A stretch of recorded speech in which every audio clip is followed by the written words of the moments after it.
Good afternoon. Last night at approximately 2 fixed o'clock volume. in the morning, while my family and I were asleep upstairs here at the governor's residence, one of the state troopers assigned to our detail banged on our door, woke us up and told us we had an emergency and needed to leave immediately. Together, we secured all of our children, our 2 dogs, our family that was staying with us, and the troopers safely evacuated us from the governor's residence. Last night, we experienced an attack not just on our family, but on the entire Commonwealth of Pennsylvania here at the governor's residence. I want to thank the Pennsylvania State Police for safely evacuating our family, for their bravery last evening, and for their careful leadership of this investigation. I want to thank Harrisburg Fire and their chief, who was personally on the scene and spent time with me and my family last night. He and the other firefighters from Harrisburg ran toward danger to help keep us safe and quickly putting out the fire. I want to thank the Capitol Police for assisting the Pennsylvania State Police last night in ensuring everything was orderly. I want to thank the FBI and our federal partners for their assistance. I spoke a couple hours ago with Director Kash Patel of the FBI. He promised all of the resources of the federal government. He was extremely kind and courteous and thoughtful in his conversation with me. And I thanked him and the women and men of the FBI and the President of the United States for their support. I especially want to thank your local district attorney, Fran Chardo. Fran is someone I've known for 20 years in public service, an outstanding leader in law enforcement. You'll hear from him in a few moments. Lori and I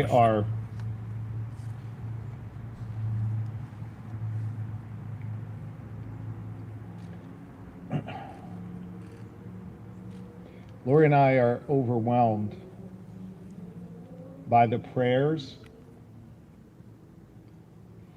and the messages of support that we've received from all across Pennsylvania and all across the United States. We've heard from our fellow governors and first spouses. We've heard from several of the former governors of Pennsylvania. We've heard from so many friends and loved ones. And we've heard from so many caring citizens of this great Commonwealth. I want you all to know that your prayers lift us up. And in this moment of darkness, we are choosing to see light. And we appreciate the light that you have shined upon us. Pennsylvania State Police, led by Colonel Christopher Paris, will brief on the specifics of what transpired. But we do know that this attack was targeted. We don't know the person's specific motive yet, but we do know a few truths. First, this type of violence is not okay.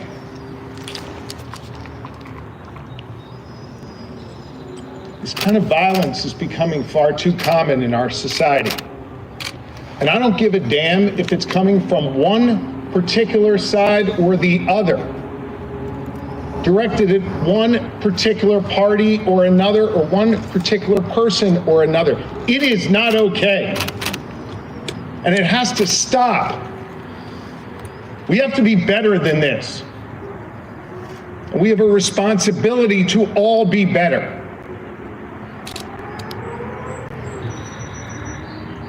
Second, if this individual is trying to deter me from doing my job as your governor, rest assured I will find a way to work even harder than I was just yesterday for the good people of Pennsylvania. Here's a third truth. If he was trying to terrorize our family, our friends, the Jewish community who joined us for a Passover Seder in that room last night. Hear me on this. We celebrated our faith last night proudly, and in a few hours we will celebrate our second Seder of Passover again proudly. No one will deter me or my family or any Pennsylvanian from celebrating their faith openly and proudly.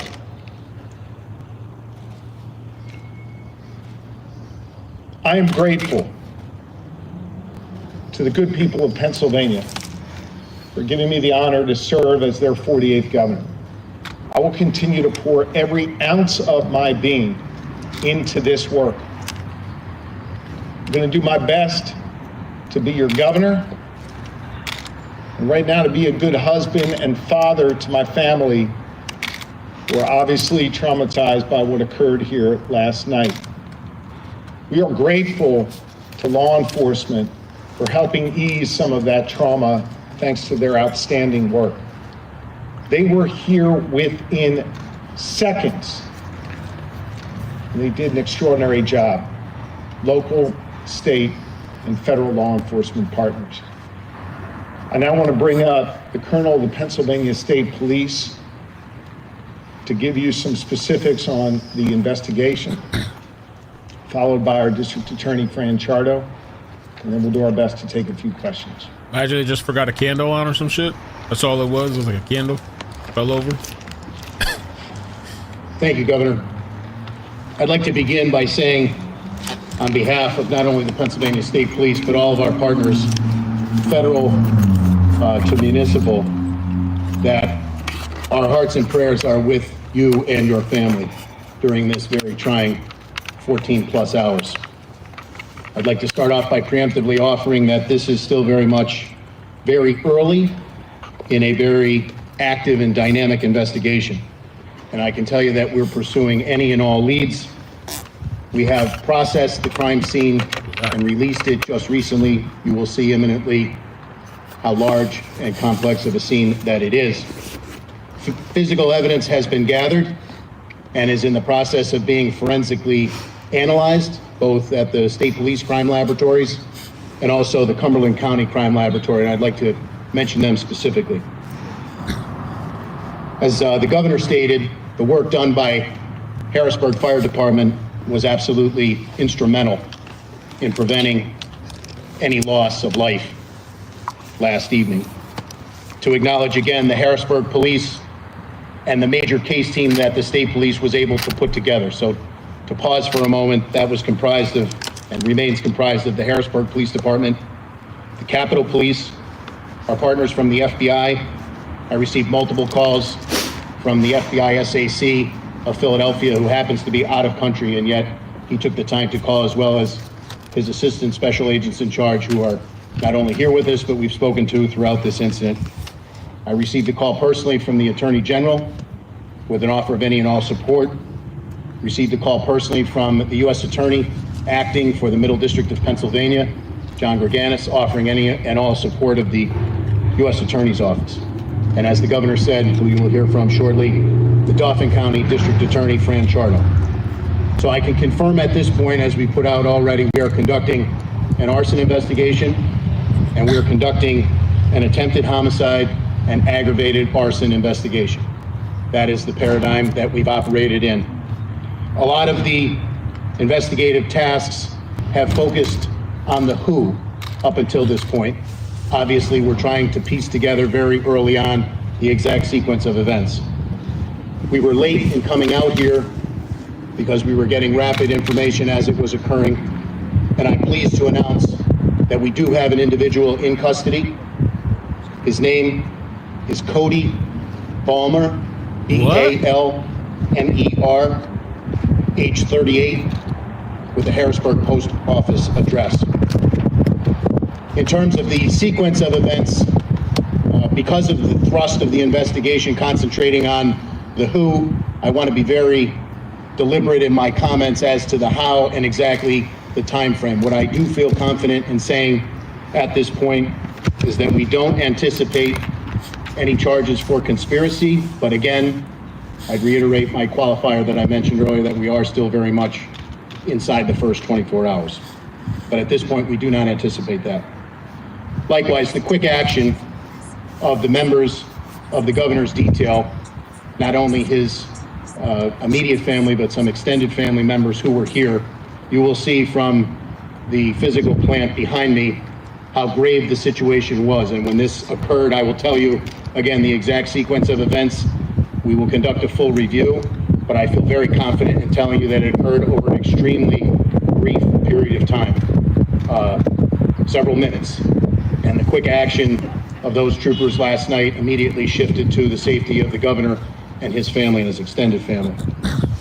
So we will certainly take a look and have a full, competent, and thorough investigation, but our hats are off to the quick action of all the first responders, not just within the state police, but as the governor said, Harrisburg Fire Department, who was instrumental in getting here quickly and getting the fire knocked down. We have kept tabs on the governor all day and will continue to do so. And at this point, I'd like to turn it over to District Attorney Frank Charter. Thank you. I want to see a picture, video. Oh. Cody Balmer. We have, as the Colonel indicated, Cody Balmer is in custody. We are preparing a criminal complaint to charge him. This is not a record yet, but the charges will include attempted murder, terrorism, aggravated arson, and aggravated assault against an enumerated person. These are all very serious charges. As with any charges, the defendant is presumed innocent. We will file those charges within the next several hours, and we will include a probable cause affidavit which will detail the basis for this arrest. I can't give you a lot of details because it won't be of record. I can only give you the charges, but the criminal complaint and the affidavit will detail that further this very day. I want to commend the Pennsylvania State Police, the Capitol Police, and the Federal Bureau of Investigation, and the other agencies that conducted this investigation. I was here this afternoon and witnessed the remarkable efforts. They did a great job in bringing this to a swift conclusion. And I'll tell you that they do this in every case that I work with them on, not just cases involving the governor. In every case, we are blessed to have great law enforcement agencies that work diligently in cases involving serious violence. As I say, we're going to file that criminal complaint shortly, and you will have that complaint will speak for itself, along with there'll be a booking photograph that will be available later today. We don't have that yet available, and we're glad to take any questions you have. Governor, I think everyone's pleased that you and your family are okay. Thank you. I want to ask, when you're hearing those charges, though, knowing that someone tried to, at the very least, seriously injure or kill you and your family, are you, reflecting today on that, and just can you talk about your emotions there? Honestly, I just right now want to be a good father and a good husband and take care of my family. District Attorney, is there anything you can tell us right now about how Mr. Balmer accessed the property and how he left the property? Well, it's going to speak for itself. I mean, he entered it surreptitiously, and not far from here. He came over a fence, I will tell you that. And he was able to. He acted very surreptitiously, and then he forcibly entered, and then he set the fire. Do you know if he's going to face federal charges? So we have the FBI involved. There'll be a review of that by the U.S. Attorney, and a decision will be made. He may face both. They're separate sovereigns, and we're going to pursue, make a decision on that. It may be both, but we always look at to determine where we can get the best justice. Okay. Right, what did Balmer say about his reasoning? I mean, you guys he's in custody. What does he say? So I think that we'll let the probable cause affidavit speak for itself. Mr. Governor, do you think that this could have been a hate crime or politically motivated? I think that's a question for the federal government or for the district attorney. It's not something I'm prepared to answer. Strengthen the fence over there, patch up, is that where he came in, and was the fence damaged because of it?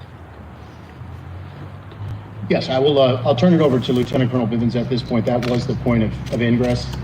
And as I said, we will be conducting a multifaceted review in terms of security measures and the exact timeline of how it happened. But I do feel very confident in saying that certain steps of due diligence were taken by our people, and we are in their debt for getting the governor and his family immediate and extended out of the house. When you see the physical plant behind me, it will be readily apparent how grave the situation was.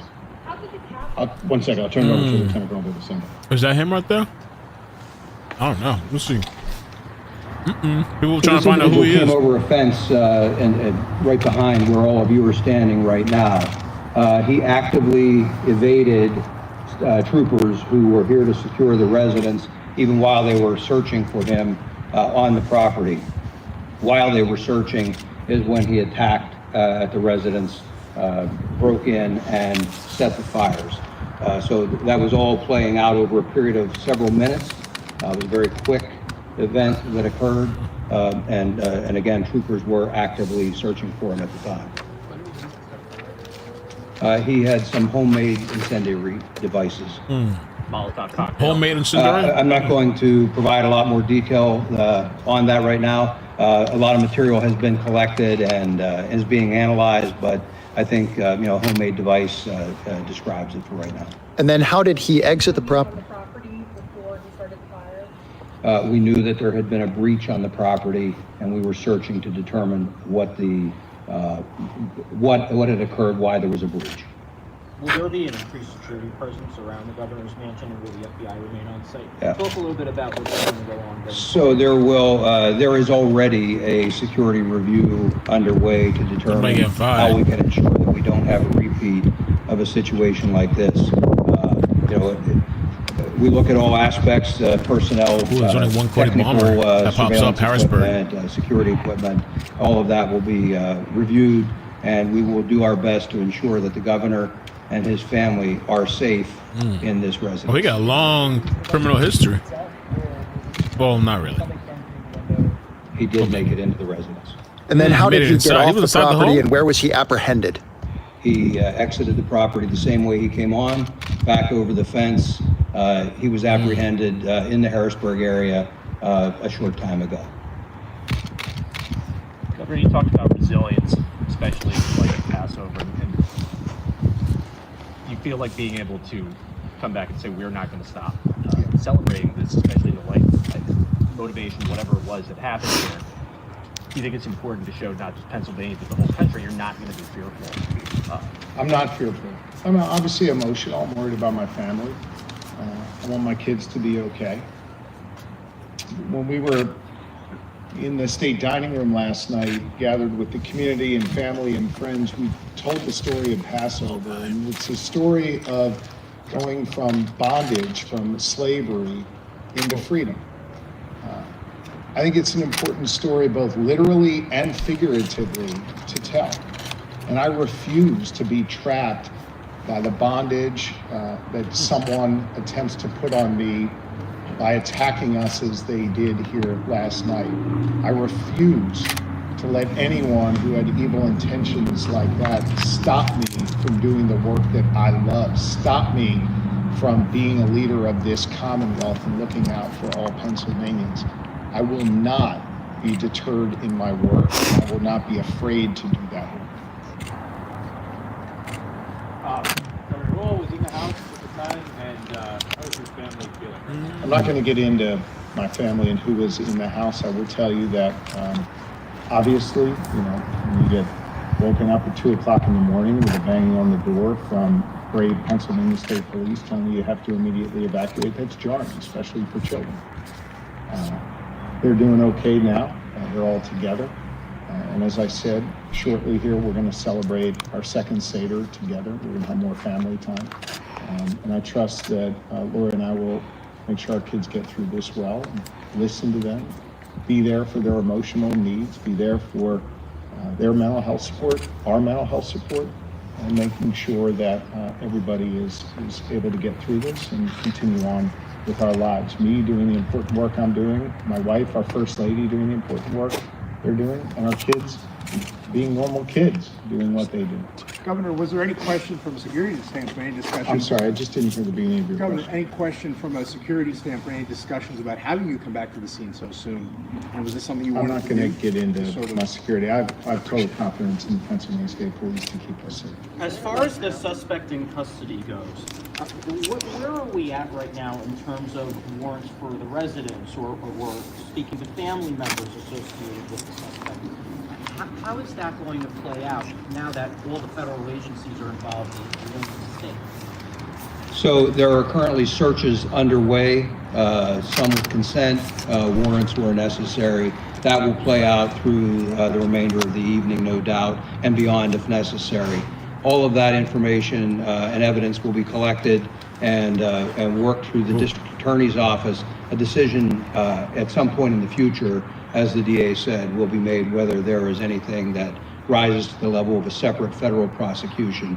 But for right now, we're operating all under state rules of evidence and procedures and collecting what we need for the state charges. Did the suspect seem like he knew the layout of the mansion area and like where he planted the homemade devices was very intentional? Just by accident. I don't know that we can yet fully characterize how much he knew. That's all part of the ongoing investigation in terms of the layout. I will tell you that he clearly had a plan. He was very methodical in his approach and moved through it without a lot of hurry, again, in a very methodical, planned manner, and carried it out, although in a very short period of time. When I said that he was in the residence, he was inside for less than a minute. It all happened very quickly, and he was back out. How long was he on the property before that? That's all part of the investigation. We do have an idea because we know when we were alerted to the breach. It was a number of minutes, but again, all of that is part of the ongoing review. What if I told you where he was and how that time was spent? This wasn't politics? Let me Imagine just say that. one last thing, and we're going to wrap this up. Lori and I and the kids just feel so honored to have the privilege that the people of Pennsylvania have given us to be able to live in this house. This house functions as a welcoming place for Pennsylvanians to come and to learn and to celebrate and to be together. And that is a direct result of the extraordinary work that the staff does here at the governor's residence, led by Claire Ramsey. I want to just say they are traumatized by this as well. Lori and I spoke to them earlier today to let them know that they're part of our family as we are theirs. Many of them have been here through multiple administrations, some as long as 2 decades. And we want them to know how much they are appreciated. If you've ever come here on a tour, we've been privileged to be here for an event. It's a wonderful member of the governor's residence staff who greets you, cares for you, who feeds you, and who makes sure that you enjoy your visit. And I just want to say a special thanks to them. They're going through a lot right now. They know that Laura and I have their backs, and it's going to take some time for them to work through this as well. But I told them, we'll clean this up, get it repaired, we'll get it rebuilt, we'll get rid of that smell of fire and smoke, and we'll be back very soon. We'll be back to welcome the community into this residence with the smiles and the warmth of the people that make up this staff. So I want to thank all of you for your sensitivity here. For those who are celebrating Passover, I wish you a happy Passover. I know some are observing Palm Sunday and getting ready for Easter. I want to wish you the very best as well. And thank you for being here this afternoon. Thank you.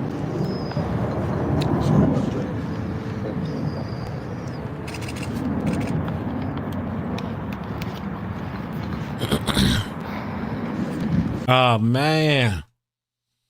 So I saw a post. Somebody said that I don't know if they looked up at this guy and he has some type of property seizure. And somebody was saying it might have been over some property shit. Let me see, but we don't know. Looks like he was angry. Sheriff's sale issued out of court. Common pleas of Dauphin County, Pennsylvania. I will expose the following described property at public sale, corner 2nd and Market Street at 10 o'clock a.m. Parties and interests and claimants are further notified that a proposed schedule of, I don't know. That could be a possible thing. I was leaning more political, but who knows? You never know. It could be some disgruntled, I don't know. Something was taken from him. Let's see.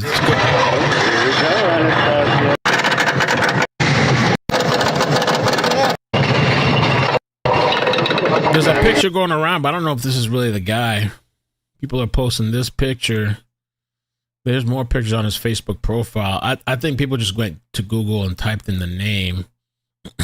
So for now, take it with a grain of salt until we confirm. But I saw this picture going around. I don't know why Microsoft Paint opened, but that picture going around. Some guy, he had a Kamala post too. So Joe Biden, no. It said Joe Biden owes me. He owes me money. Let me see that. I don't want this shit opening up Paint. That's annoying as hell. Open with photos. Joe Biden owes me $2,000. I don't know if this is really the guy or not, but this guy's wearing a mask. So that my forensic analogy and observations and stuff tells me maybe he's probably likely a suspect. You might have our perp here just because he's wearing a mask. So he's a little sus with the sunglasses. I wear my sunglasses at night. I don't know. So I'm not going to show this person's kids or anything, but until we know for sure. But yeah, you type in that name. That's one of the first profiles that pop up, but it's really hard. I can't confirm that's him or not. So we'll wait and see. We will wait and see. I have a short video that I do want to post for you guys. I already have something up my sleeve for you guys. So after this live, give me about 30 minutes. I'll post a short video. I'm not going to say the topic yet. I just want to edit it. Do a quick edit. Give me a few thoughts. And we'll talk. I want you guys to comment in the video. I think it's interesting though, because to me, as far as this Shapiro, where I'm at, Dr. Shapiro, I'm surprised that they still haven't put out a picture or a video of him, and maybe it's just embarrassing. I don't know, because it's not like he was at his personal house, as Beck said earlier. He was like at some the governor's house, like So it's a little embarrassing for them too. Like, wow, this guy, not only did he hop the gate and trespass, but he got inside the house, supposedly. So they should show some type of picture, some video, the assailant, this and that. I don't know. Maybe at some point they will post it, but it's a little strange. And does this person have mental health? What was he exactly hoping to accomplish by this? I don't know. Makes no sense to me. Somehow we've had a really busy day. And today's the day where I'm supposed to catch up in the house to prepare for the week, but I guess not. But I'm going to work on a short video. I'm going to post in about 30 minutes. Come back to the channel. I don't think I have notifications. Come back in about 30 minutes. And also tonight at 9 p.m. is season 2 of Last of Us. And I'm going to stream that on Discord. For those that are interested, I'm going to stream it on Discord. Probably have a very small group of people that are interested. I've been playing the game, and I watched season 1. I finished it today, and today they're putting out season 2.